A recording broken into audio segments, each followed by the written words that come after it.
Lightspeed track event Sonoma. We're back, baby. Only a week after we did the 1 minute 49 flat. No changes to the setup. Let's see if we can break a 149.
Not bad. 49.31 first session. Getting a little bit warm already though. Already feels like about 70 degrees outside. Should be like high 80s later. So I'm actually not too optimistic about going sub 49 today. I think I'm just gonna focus on getting 2 to 3 good laps each session in the morning.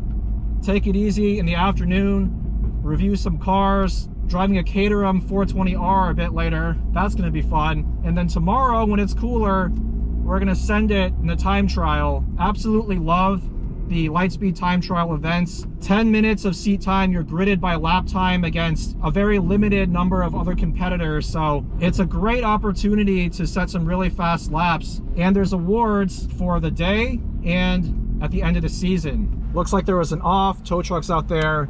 But just while we're waiting for the session to resume, forgot to mention I turned off the Cobb Stage 1 just to see how close I could get to the 49.01, or even if I could beat that time with stock power. So right now I'm 0.3 seconds behind, but honestly, I think this car doesn't really need more power. Yes, more power helps on the straights, but coming out of corners, I'm limited in terms of front tire traction anyways. I think that would be different if this was a rear-wheel drive or even an all-wheel drive car. All right, day 2. Yesterday it just got a little too hot and I didn't even bother. I wanted to save my tires for today. It's at least like 15 degrees cooler today. We're running in the TTD class in the time trial, which means I'm competing against a Gen 2 BRZ with suspension, E85 tune, and apparently also a 540i BMW. The BRZ is driven by my buddy Sego, super fast driver. His current PB here is a 49.3, but he knows the car can do a 48 at the same time that I'm aiming for with my car.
right, moment of truth, time trial. First 3 sessions of the day, I just got progressively slower by 0.2, 0.3 seconds. In the last session, only did a 49.6, I think. I know this car has a 48, but now the track surface has gotten pretty warm, close to 70 degrees out here. I think even under these conditions, a 48 is doable, but I just have to string it all together for one good lap during this 10-minute session that's gridded by lap time. I'm right behind a 992 GT3 and right in front of Sego with his BRZ, which did a 49.4 in the morning. So he's 0.05 seconds behind me. My front pads are getting a little bit low, but should be enough for at least 2 or 3 good laps.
if that was fast because my Garmin stopped working, but we got the transponder, so we'll find out. I think that was probably still good for the TTD class win, but I highly doubt I hit a 48 that lap. The track is just getting too hot, too greasy, starting to understeer more, and the tires are starting to just slightly lose their edge. I think despite what some people say, I think these V730s are fastest on day one, session one, right after they're just slightly scrubbed in, because that's when I did my 49.0 without even trying that hard. And today I'm pushing harder, and yet I'm 2-3 tenths off. Part of it, I think, is the track surface being warmer now, but I also think part of it is these tires. This is now my third track day on these, and they're definitely starting to just lose that edge a little bit. But let's see what we did in terms of lap time. Fingers crossed it was at least good enough for the win.